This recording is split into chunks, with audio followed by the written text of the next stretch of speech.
get started.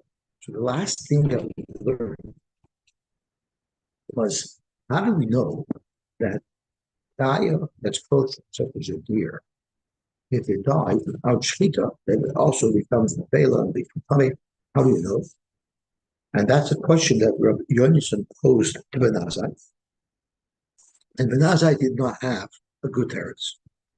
So Ben Azai told Rabbi Yonason, what did your Rebbe, whose name is Rabbi Shmuel, what did he say about this? How did he learn that in the vela of a chaya to hire his tummy? So Ben Azai answered, this is what my Rebbe told me. My Rebbe told me that we have a general rule that chaya and hema are words that can be used interchangeably. So therefore, whatever would be the halacha by a chaya would be whatever would be the halacha by behema would be there by a chaya. So since the Torah says that a behema tahira that's an avela is tame, huadin a chaya that's tahira became an avela would be tame. When Azai heard what Rabbi Yonason said in the name of his Rabbi Shmuel, and Azai said as follows. That's the third line on Ayin Aleph from the Aleph. Taval, what a shame. Al Ben Azai, Shaloshimesh es Rabbi Shmuel. What a shame Ben Azai didn't learn in the yeshiva by Rabbi Shmuel. Because if he would have, talking about himself, then I would have known this beautiful limud. Chaya. Look, the Halak of the one. We have these rules that high Hema, like Ben Torah, vice versa. Let's break it down and first figure out what is the source of all this, and then what the impact of all this. So Zok to the one. The word chaya, a chaya is included in the word behema. In other words, whenever the Torah mentions the word behema, it's also referring to a chaya. And the prime example where that's useful is exactly our discussion. Since the Torah says a behema, it's an avela becomes tummy, we say that chaya b'chal. This rule applies to a chaya as well. And we know, where is that from? What's the source for this? That's it. The pasuk in Re'eh, when it's talking about which animals are kosher, Torah says, "V'zois habehema asher techelu." The following behemoths may one eat, and then the pasuk lists off specifically which behemoths we're talking about: shor, seh, sovim, ayil, utzvi, v'yachim. Guess what? An ayil, a tzvi, and a yachim are chayos, yet they're listed under the subheading of behema. Okay, so what do you see from here? Chaya v'chlal behema. That when the Torah uses the word behema, it means to include a chaya as well. The behema is a large set of animals, and the chaya is a subset of behema. On the other hand, we know behema is chaya. We know if the Torah uses the word chaya, a behema would be included in that list as well. So chaya and behema are both very large sets that incorporate both chayas and behemas.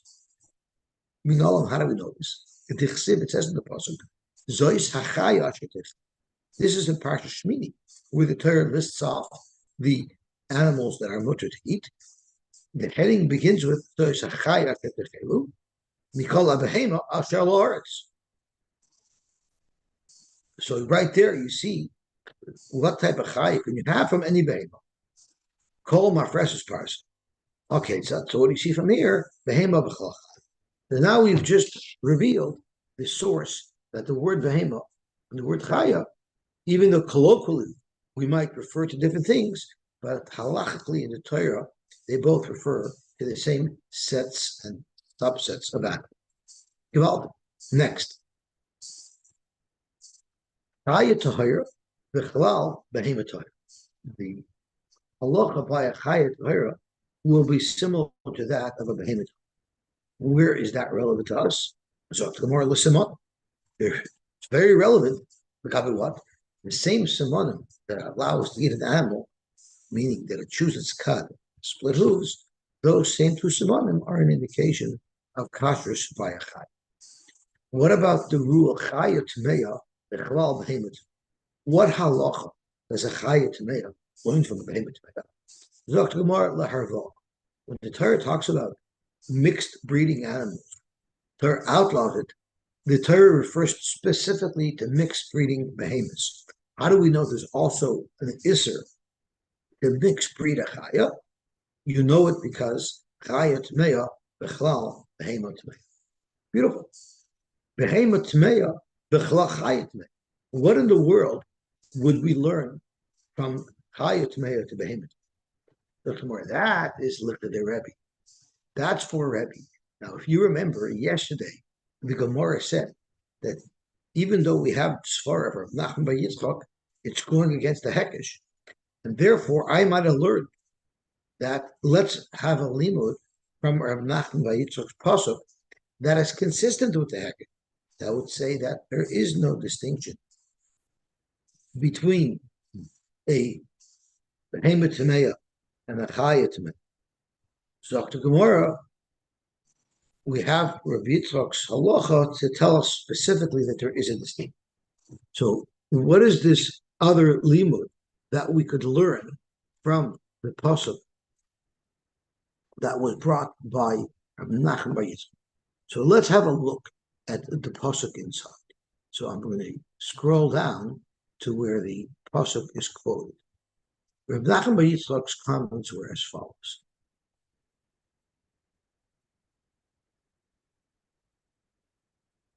It says in the pasuk as follows: Zois habehema asher taychlu.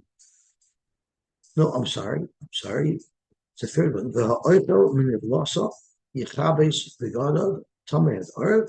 Anoises nevlasa chabes v'gadav v'tamei ad ha'arev. No, I don't think that's the pasuk either. Let me turn back to the Friedik Amud, where we have the pasuk that we're darshan.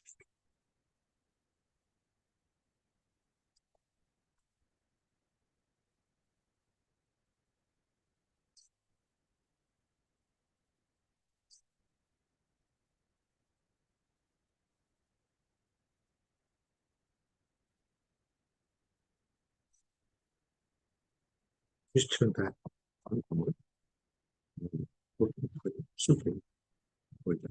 Here. It might not be here either, but it might be. Oh yeah, this here. Pasuk says,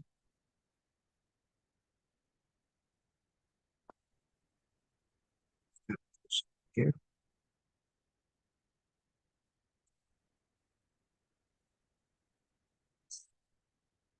Oy nefesh shetiga b'chol dover tamei.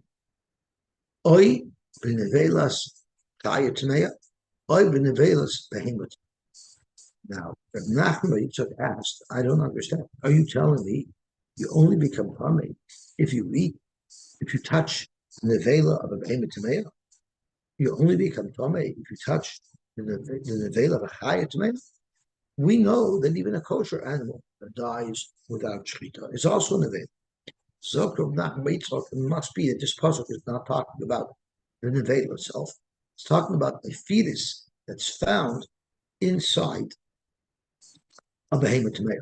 So if you find a fetus inside of a behemoth tahira, and that fetus dies, it's not an nevela. It's tar agavimai. That's what Rabbi Yosy said in the Mishnah. But if it's a behemoth tamei that has that fetus inside it, that fetus will be tamei, and that is the makor Rabbi Yosy from this pasuk. Correct the Gemara. In this pasuk, you see something else that's very important. You see, it says, "Oy b'nevelas chaya tmeya, oy b'nevelas behemoth tmeya." Now that's redundant because we know that chaya is b'chlal behemoth. So why would the pasuk mention both b'nevelas behemoth tmeya and b'nevelas chaya tmeya if they're both one and the same? It must be one is extra. If one is extra, we can use it for Gzeira Shava, because we know if there's an extra pasuk, you can darshan a Gzeira Shava. So now let's see what the Gzeira Shava is. That Gzeira Shava is the limud that Rebbe makes, which we're about to learn now, inside.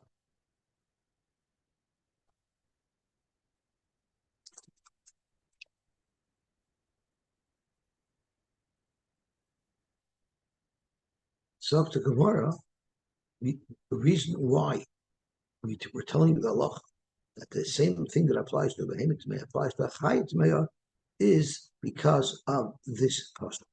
Zokt Gemara Lichadere, like what Rebbe said. The Tanya Rebbe said. Tanya Rebbe Omer, Ekrani Chay, Behema Ulamanem. It already says in the pasuk, if you cut the chaya of the nevela of a chaya tmeya. Why does the pasuk then have to say if you touch the nevela of the behema tmeya?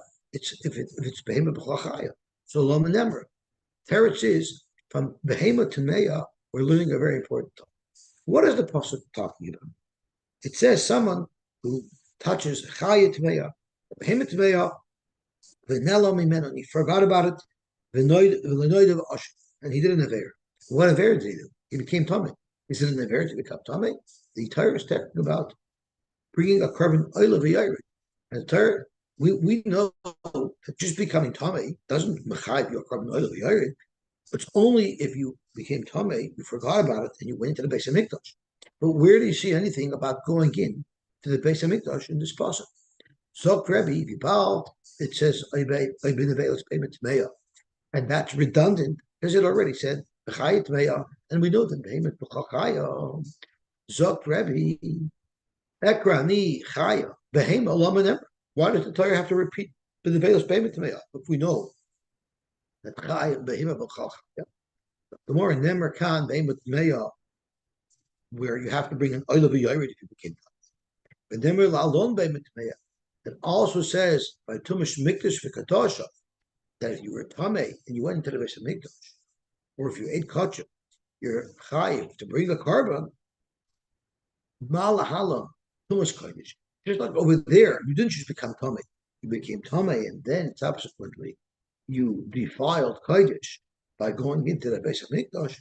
Afkan, so too the Torah is talking about the carbon oil of yared. Torah talking about the carbon oil of yared. It's not the aver that became tamei. It's also tumas kodesh. It means that you're chayiv a carbon oil of yared only if you touched kodesh after you became tamei. About now we have the other behemoth tahira b'chlal chayit. Exactly what is it relevant that behemoth tahira is b'chlal chayit? The Gemara li yitzira. Yitzira is something very fast because the Torah uses a unique word to describe HaKadosh Baruch Hu creating mankind. This is v'yotzar Hashem Elokim es ha'adam. The Rebbeinu Shalom made Yitzira. When the Torah talks about a behema being created by the Rebbeinu Shalom, it does not use the word Yitzira. But interesting enough, when the Torah introduces the Chaya that HaKadosh Baruch Hu created in Bereshis, it does use the lashon Yitzira. So there's a similar word. The same word that's used to describe creation of man was used to describe the creation of a chaya, but not that of a behemoth. If you look at Rashi, Rashi says, "Vayotzar Hashem Elokim min ha'adama kol chayas hasada." So by the word chaya, the Torah uses the word yitzira, similar to that of a human. Lamai nafkamina. So to Gemara, the Tanan we learn. We know a woman who gives birth to a male child is tamei for 7 days, and then she has 33 days where even if she sees dam, it's called dam toyhar, and she'll be tahar. By a female child, we double. So there's 2 weeks of tuma, and then there's 66 days of tahar. So what happens if a woman gave birth to a stillborn, but it wasn't a human baby? It was so deformed, it was like an animal. It's not hamapelas min behema chayav vein tmein vein tahir. It doesn't matter if it's a kosher animal that a woman human gave birth to, or if it was a tummy animal. It doesn't matter. Im zocher, if it was a male animal, teishev l'zach. She said 7 days if you made tuma, 33 days if you made that. But in the keva, if it's a female animal born, and Teshav Nekeva, which is 14 and 66. What about any Yadua? What if the animal wasn't developed enough and you couldn't tell if it's a male or female? Misofek Shiasta, be machmer both ways. Teshav L'Sachar Ula Nekeva. So what does that mean? That means first for 14 days she's tummy just in case it was. But after the 14 days are over, she only has 40 minus 14, which is 26. She only has 26 days of Yemei Tahir. So we give her the Yemei Tuma of a female and the Yemei Tahir of a Zachar, because that is the Chumrah, since we don't know what it is. Back to Gemara. That's the sheet of Reb Meir, and that's how we know. That's what we know from the rule of Behemoth Torah, Bechlal Chaya Torah. Means Liyitzira. Just like a human baby triggers Yemei Tahir and Yemei Tumah, so too an animal baby will also trigger Yemei Tumah and Yemei Tahir. The reason for it is because a Chaya, the birth of a Chaya is Yitzira, similar to that of a human. So therefore, a Chaya born would trigger Yemei Tumah and Yemei Tahir. And since Behemoth is like a Chaya, therefore a Behemoth has that same rule. However, Chachamim no such thing. Kolsh enim mitzuras adam enim. The Chachamim hold a non-human baby does not trigger any Yemei Tumah nor Yemei Tahir. Zok Gemara, this is all very good. This is all very good if you learn like Rabbi Yosy in our Mishnah, who makes a distinction between Behemoth Tamei and Behemoth Tahir. Problem is, Rabbanan, according to the Rabbanan, who hold that there is no distinction between the Behemoth Tamei and Behemoth Tahir, Haikra Lamali. What is he going to do with the puzzle that Rav Nachman Yisrael brought down, which we learned is making a distinction between the Chaya and a Behemoth? That by a Vlad, only a Behemoth Tamei will be Tamei. Mashenkein a Vlad of a Tahira will not become Tamei Machas Devei. What is the Rabbanan to do that puzzle who don't make a distinction between a Behemoth Tameya and a Behemoth Tahira? He will just learn the whole pasuk is only to tell us the Chiddush of Rebbe, that it's that the carbon of the earth is not just brought if someone's Tamei. It's only if after he became Tamei, he violated Kedusha by going into the base. Now we're discussing a new topic. So we've been discussing the halacha of v'lados. So we discussed the halacha of v'lados l'gabi Ita. We discussed it l'gabi tumas nevela. Now we're going to discuss, and we were talking about behemoths. Now we're going to discuss human v'lados. Zok tehelik the isha shemeis v'lada v'soich me'ah.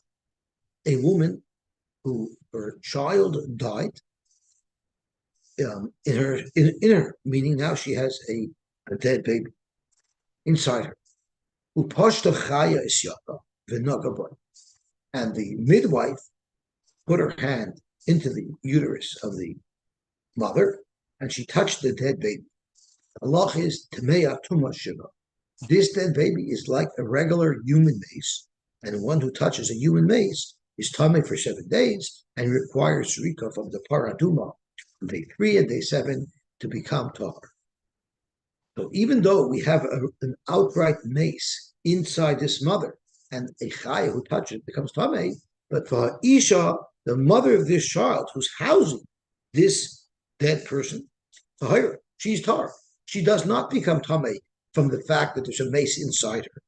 Until she aborts, till the Vlad comes out, and now she's touching it on the outside, that's when she will become Tamei, which is a little bit interesting, because for a third party, that Vlad is considered a regular mace. But for her herself, the mother, it's not. And that's what the Morah is going to discuss. Omar Rabba, Zuk Rabba. Kishem? I'm sorry? Yes, I do. Yes. Just, if she gives birth to the blood, Technically touching it as it comes out. Like you say, if Well, she that's when touches she it, becomes tummy because she's touching it when it comes out. But Lamais, it's inside her, so why isn't it Matama from the inside? I'm saying, but as it's coming out, is it actually touching her? I guess it is, Yeah, technically. yeah, sure, it's touching it. It's touching the walls of the uterus. Yeah, Okay. because she's up to Amorab. Well, She's shame we have a lot of precedents for when something's inside the body that it's not yet tummy. because it's a Tuma Balua. It's a But tumor it's a tumor that's concealed. It's no, swallowed up inside something else. I mean, we have shikva zera levatala, right? We have one. If it's inside, it's not tummy. If it's outside, it is tummy. And So let me that's just make one what could be a example. There's distinction. Sheikh Vasera isn't tummy. A person that Sheikh Vasera leaves his body is tummy. right. The Sheikh Vasera itself is not the tummy. Oh, you It's the mean person that becomes tummy. You mean Or Dam Nida. The Dam here? Nida itself is not tummy. When it leaves her Right, body, it right. makes That's her the tummy. second example. But we're talking about the But it's in the fetus body. It's itself. in the body, right? We're talking about the fetus itself, which is The tummy. fetus is still in the body, and Correct. somebody gets And it's tummy tummy. from it. Right. Correct. Okay. So there, it's not a question of whether the body became tummy. It is tummy. The question is, in what condition must it be before it could be Hmm. mitama something else? And here's where we have a contradiction, because it will be mitama the third party chaya, but it won't be mitama the mother. So Omarabba, kishem shetuma bulua ena mitama. Kach tahira bulua ena mitama. So Rabbah is right away giving us the answer. It's a tuma balua. This baby is balua within the mother. So Kashem Shetuma balua matama, just like a tuma balua will not become tummy. I'm sorry, will not make something tummy. So this tuma balua will not make something tummy. That's why the mother's not tummy. Kach tahira balua mitama. What if a woman swallows a ring? So now the ring is balua in her body. Then the woman walks into an oil hametz. Now the woman becomes tamei shivas yamim. The ring does not become tamei.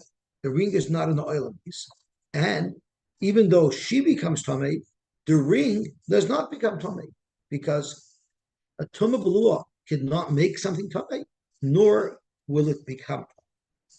Zok Gemara, tuma balua mino.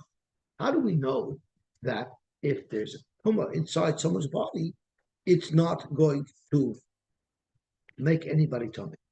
How do we know that? So to Gemara, and Rashi gives us a very good example of what Tuma Blue is. I mean, besides the case of a dead fetus, Rashi tells us a perfect example of a Tuma Blue would be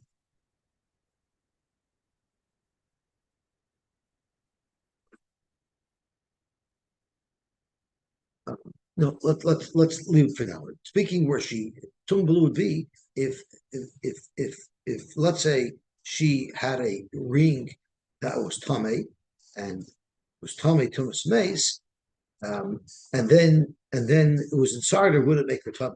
The question is how to get inside without making her tame. We'll get to that detail in a minute. So Zok to Gemara, Tama Belumino, Nechsiv, the Eichel Minivlasa, Yichabes.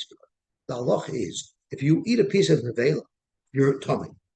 And if you're tummy, what do you need to do? You need to go to the mikveh. You need to toivel your begadim as well. And in the evening, you become tummy. Now, it says, all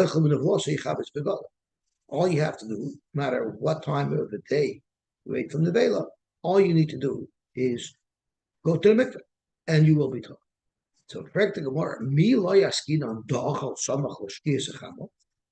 Pashtus, the Torah says, no matter when you ate that nevela, what if you ate the nevela 10 minutes before Shkia, quickly jumped into the mikvah, you'll be tar. But if you think about it, then that nevela, undigested, is still sitting inside your stomach. So why isn't a piece of nevela making you tummy again after you went to the mikvah? If by the time you went to the mikvah, the piece of nevela that you ate is already deteriorated and decomposed. So then it's not matam anymore. But it's possible that you still have a fresh piece of nevela inside your stomach that was not yet digested, and it's not being matami because the pasuk says you can eat nevela, you can go right into the mikveh and come out, and you're good as new. Why? Why isn't that piece of nevela inside you making you tummy? Become rachmon tar. So obviously, the reason why this nevela is not making you tar is because the reason why this nevela is not making you tummy is because it's a tuma balul. Right, Gemara, who said that's the reason? Maybe the reason why it doesn't make you tummy, the dilma shiny hasam like chazi lager. The Torah says, what should you do with the nevela? Don't eat it, give it to a ger. So we learn from there, if this meat is in the condition that a human would eat it, a ger would eat it, then it's matama mishum nevela. But if it's in the condition that even a human won't eat it anymore, like it's partially digested in your stomach, then it won't make you tummy. So, Frank Gemara, this is a swallowed piece of nevela. Yes, it might be not digested yet, but who in the world is going to eat something that someone swallowed and then regurgitated? So this is no longer royal. So the reason why this person is not tummy, even though he has a fresh nevela in his stomach, is not because of tuma palua. Maybe it's simply because this nevela is no longer royal air, and therefore this nevela is no longer tummy. So Zok to Gemara, Hanichel Rav Yochanan, the Omar Achasu, Va'achasu, Ad Lekelev Shab. According to Rabbi Yochanan, not only will the nevela not be metama an oichel, but the nevela won't even be metama a person. The nevela will not even be metama a person. I'm sorry, it'll be able to be metama a person until it's so badly deteriorated that even a dog wouldn't eat it. So there's two types of tuma that the nevela does. It makes a human tummy, and it makes an oichel tummy.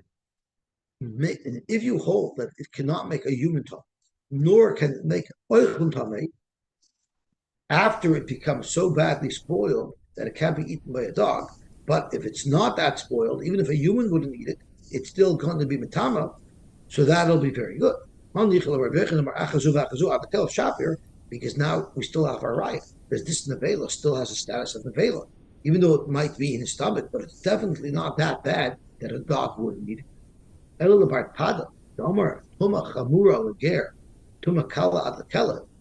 Pada says, if the food is no longer edible for a person, then it won't be able to be metama person, but it will still be able to be metama a midel.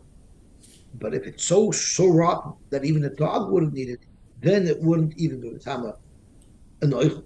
So if you hold like by Pada, yes. Why is the fact what the state it's in? Like it sounds like it's like exeris comments, akosa. right? It's Just exeris exeris akosa. akosa? Yeah. Okay. Because it doesn't Yeah, it's logically it doesn't make sense. It's like it's not based on if it's edible or not. It's not Well, logically, chametz, the whole right? concept of tuma doesn't make sense. That's true. These are all exeris akosas. So it's exeris So- akosa. Okay. Yeah. Zok elabar Pada the Omar tuma chavura leker tuma kalat lekeleb.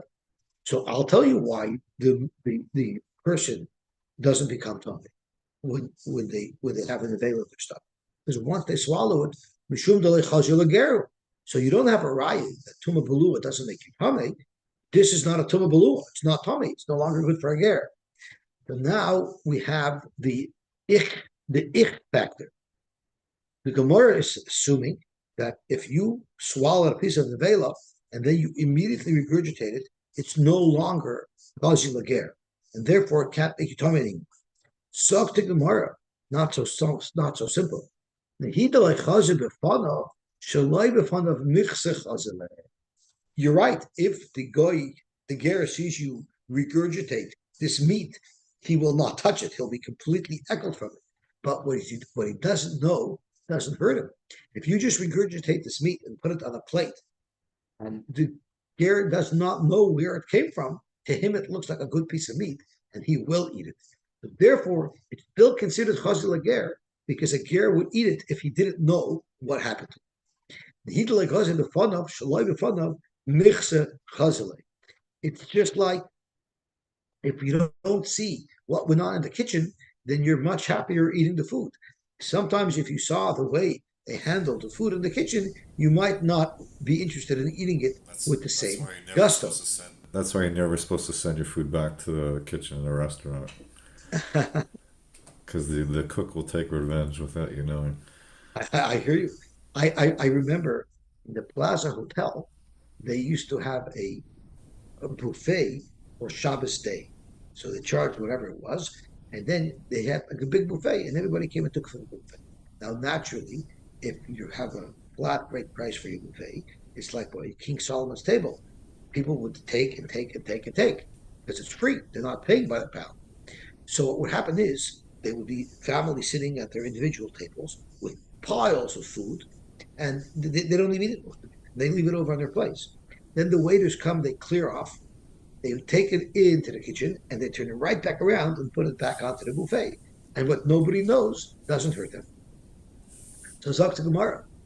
So once again, since it's Michsa Chazile, it's definitely still Tamei Vela, and the only reason why mother's not Tamei is because it's a Tuma Balua, or the person who ate the Nevela is not Tamei is because it's a Tuma Balua. So we've proven that a Tuma Balua is not Tamei. We found in Makar that if you have Tamei inside you, like a Nevela, but it's Balua, it's inside you, it will not make you Tamei. What about Tyra Balua? We know. How do you know that if you swallowed a ring and you walk into the oil of mace, how do you know that that ring will not become tamei from you because you're tamei, tumas mace? So that's a kavachayver. It's a kavachayver. If a human body will reject becoming tamei, surely it will protect something that's tar from becoming tamei. So it's a kavachayver. Ma klicheres. Madacha klicheres. Hamuk of Tomat. So imagine you have a klicheres that has a seal over its cover. She'eini matzal al tuma shebesoichai milatame. Let's say I have a piece of a human body in a sealed keli. That tuma leaves the keli. It's not sealed in. So she'eini matzal al tuma shebesoichai milatame. The Amar Mar.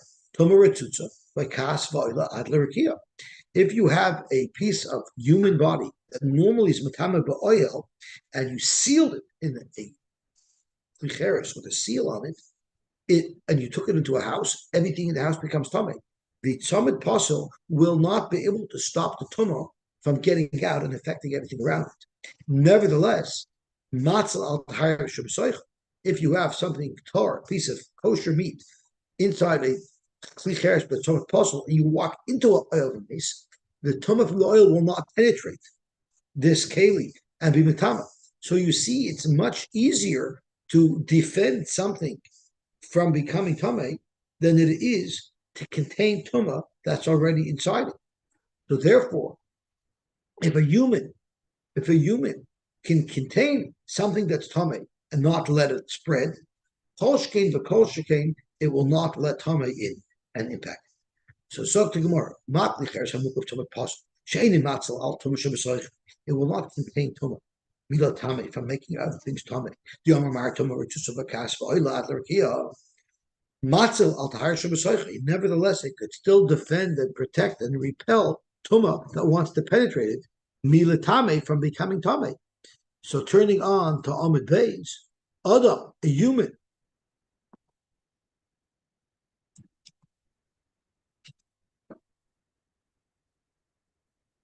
Shematzel al Tumah Shabasoich, who will protect Tuma that's inside it, milatame, meaning the Tuma, the nevela inside this person, will not be mitame.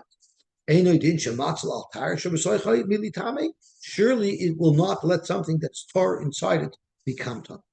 Dr. Gemara, you can't bring such a riot because klicheres is different. You know why a klicheres has a weakness that it doesn't seal in tama, or no? You know why klicheres has this kula that it doesn't let something inside it become tamei. It's able to defend something inside it from becoming tamei. That's because a klicheres can never become tamei from something that touches it on the outside. Only me'avira. But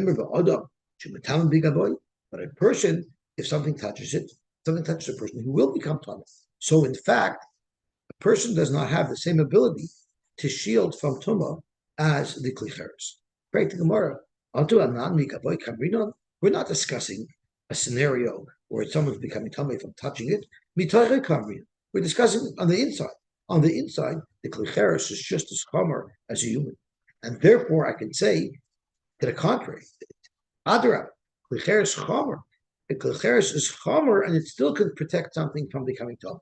Why is klicheres more chomer than a human? A klicheres will become tummy even if tuma doesn't touch it. Even if tuma is just hovering in its airspace, a klicheres will become tummy. Yet it's still able to shield something inside it from becoming tummy. So a person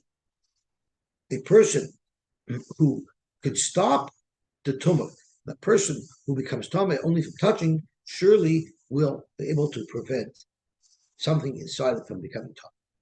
So to Gemara, we're only discussing something that somebody swallowed. It came in through the normal pathway and it went the right way down the one-way street, going down the throat. That type of digestion, that's the type of belua that's protected. Because that was the case of the nevela. You ate some nevela and then you toiled them. But what about belua de lamata? What if the way this tumah entered your body was going the wrong way up a one-way street? It was a suppository. How do we know? How do we know that that also would be considered the tumah belua and it will not be right? So Gemara kavachay. That's a kavachay. Umal lamayla she'ein oisha equal. If you swallow it down your throat, where it doesn't digest immediately because it's going through your throat, it's got to get into your stomach, it's got to get through the process. Nevertheless, matzel lamata. If you push something in straight into the intestines from the backside, she'oisha equal, that right away makes this unedible. Einoidin shematzel. Surely it should protect from becoming tummy. So to Gemara, klum oisha equal lamata ela ayde maila. When something digests, it has to go through the process. First, it has to go down the throat, then it has to go to the stomach, then it's got to go to the intestines. Otherwise, it will not digest. So therefore, if you're going to say that, so just because you say that if it comes in the conventional way, that's going to protect. Who said it will protect if it comes in the non-conventional way?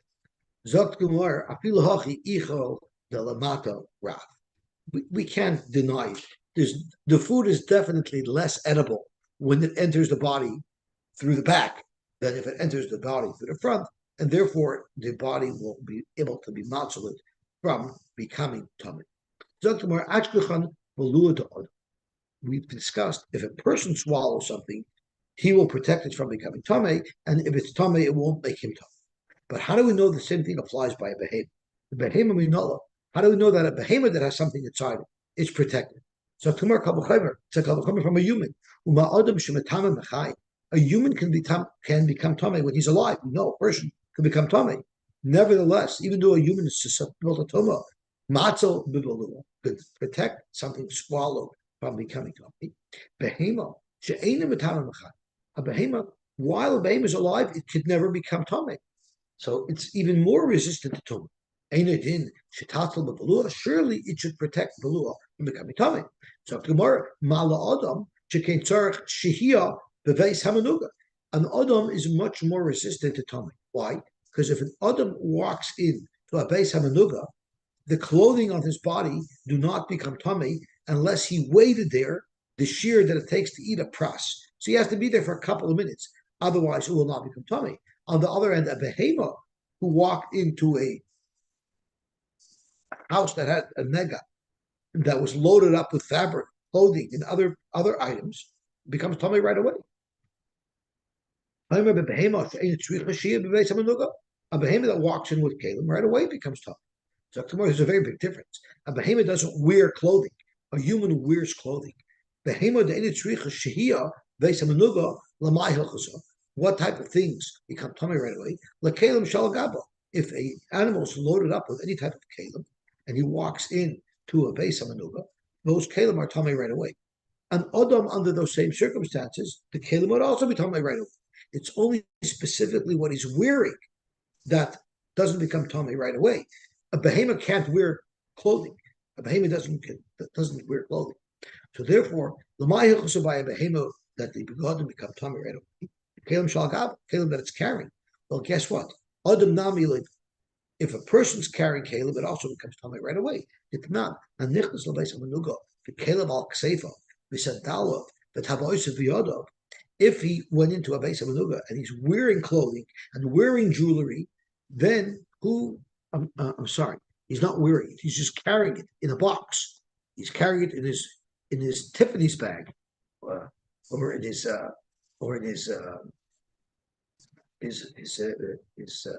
shopping bag that he purchased in. There, it will become tummy right away because it's like any other load. But if he was actually wearing his clothing, so he's wearing everything properly. He's not just carrying it there.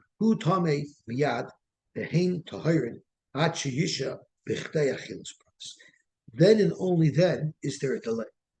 What type of delay?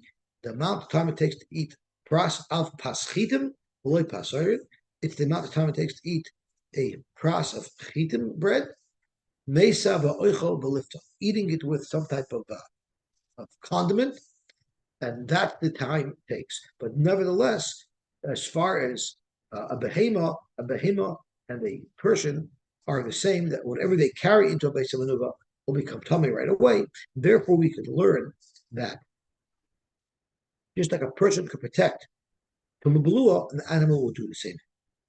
Beautiful. Dr. Gemara, we have a problem because Rabbah came up with this bomb shochet that Tuma balua will not make you tummy, and the Tahara balua won't become tummy. And we had this big chiddush, we discussed it, but it's up to Rabbah, it's not a chiddush at all. I don't need Rabbah to teach this to me. They're both often brises. Tarvayu Tananu, we learned them both in brises. Tuma balua tanina, and Tahara balua tanina. Tuma balua, we learned that Tanan, the Mishnah tells us, Bola Tabas Tameya, if you swallowed a ring that was tummy, so a ring became tummy b'tumas mace, and you swallowed that ring, the halacha is toivel, you could be toivel, because you became tummy because you touched this tummy ring, and you can eat truma right away, even though the tummy ring is still inside. So what do you see from here? That even though there's a tummy ring inside you, it's a tummy balua, and it will not make you tummy. But here, once you get this ring out of your body, now you touched it on the outside. The tamasai, it will tameya with tamasai. The ring is tame, and the ring will be tame. Tyra balua. Where do we have a mission that tells us that you protect something inside you from becoming tame? Tanina, it's non we learn. Bola tabas tahir. What if you swallowed a ring that was tar, and with the ring inside you, you walk into the oil maze. Now you're tummy, so you come out and you do the paraduma process. The hizav shana. You got your 2 zrikas on day 3, on day 7. The tavel and you typo. The hikia, and now you spit out the ring. You don't say that the ring became tame, and now that the ring comes out of you, it's going to make you tame. Rather, harehi kamasha hoisa. The ring is taller because when the ring was exposed to the tumah, it was inside your body. So you see clearly that something that's balua will not become tumah. So what is Rabbah's big chiddush? Rabbah's grand chiddush that the tumah balua will not be metama, the entire balua will not become tumah. We have a price in the mission that says so. Tomorrow, but Rabbah adds to the chiddush. Kikam Rabbah is going to abolish shtei tabois achas tmei achas tahira. Rabbah is saying, even if there's 2 tabois inside, one's tummy and one's tar, lagabe yuda or tumah balua, lagabe each other, they're basically sitting in a box together. You would think that one would make the other one tamei. Kamashalon, the loy mitamala, it would not be mitam. So, Kikam Rabbah could shabolish shtei tabois achas tmei achas tahira, the loy mitamala mitama l'tahira. It will not be metama. The tummy ring will not be metama the tahar ring. Right to Gemara, this is not going to work out so well because our Mishnah seems to contradict that. Because our Mishnah says that the chaya who touches it does become tummy.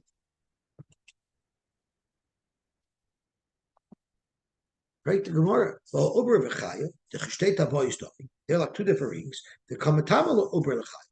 And the Uber is Matama l'chaya in our Mishnah. Omarabba, shiny Uber, hoil v'soifel. The reason why the Uber is not considered Tuma Balua, because it's going to be coming out soon. Omarabba, are you telling me that Uber is Soifi Lotzeis? Tabas ain't Soifi Lotzeis. Are you telling me that the ring is not eventually going to leave the body? So the ring should be no different than the Chaya. So why does Rabbah say that the Tame ring will not be Mitama the Tar ring inside the person? So then why would the baby be Mitama the Chaya? Well, Omarabba, Yadi time, the Haimels. People from Pumbedis know why the Chaya becomes Tame. Umanu, who do I mean specifically from Pumbedisa? Rabbi Yosef. Rabbi Yosef, Rabbi Yudah, Shmuel. Tumazu ein b'divrei. This fact that the Chaya becomes Tame when she sticks her hand into the uterus of the mother and touches the dead baby, it's not a Tumah deraisa because it's a Tumah Belua. Elam b'divrei Shaifen, it's a Gzeira derabbanan that she's Tame, and we're going to soon see what's the Gzeira. Let's talk to Gemara. Why did Rabbi Yosef express it in this funny way? He said, "Ein b'divrei Torah, elam b'divrei Shaifen." Why didn't you just say it's b'divrei Shaifen? What is he trying to teach us by saying "Ein b'divrei Torah"? Dr. Gemara, ma ein b'divrei Torah, elam b'divrei Shaifen. The loitema aliwa de Rabbi Kiva to Amar Uber b'mei isha tame. Don't say that our Mishnah that says that if a chaya sticks her hand into a mother and touches the dead baby, she's tame, because our Mishnah is going with Rabbi Kiva, who holds that Tumah B'lu makes you tame. No, that's not what it is. Elafilu Rabbi Shmuel, the Amar Uber b'mei isha tar. Even if you hold that the Uber's tar, a chaya who stuck her hand in will become tame anyway. Midirabana. Rabbi Shmuel Amar Uber b'mei isha tar goes through Batoma Midirabana. My time, why were they going through?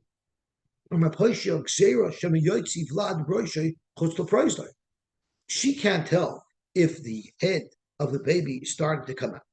Once the head of the baby starts to come out, now it is in the bed. She's sticking her hand in. She doesn't know the exact position of the head.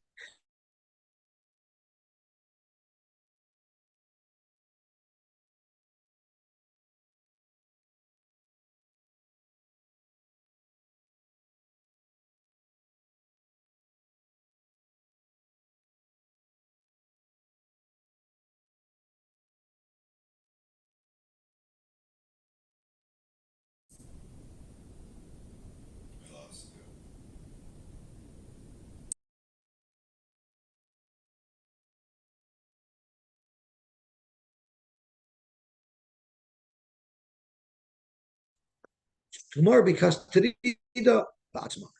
a mother is giving birth, she's in the middle of pushing, she's in the middle of bringing birth, the last thing that's on her mind is to remind the Chaya the exact position of where the baby is. Okay, Baruch Hashem, we're to finish the Ayin Aleph. Tomorrow we do Ayin Beis. Avram Weisbrod is going to say Shir and Shul, and I'm going to say Shir Motzei Shabbos at 10:30 on Zoom. And hopefully I'll be back for Sunday morning. Shabbos, Mazel Tov.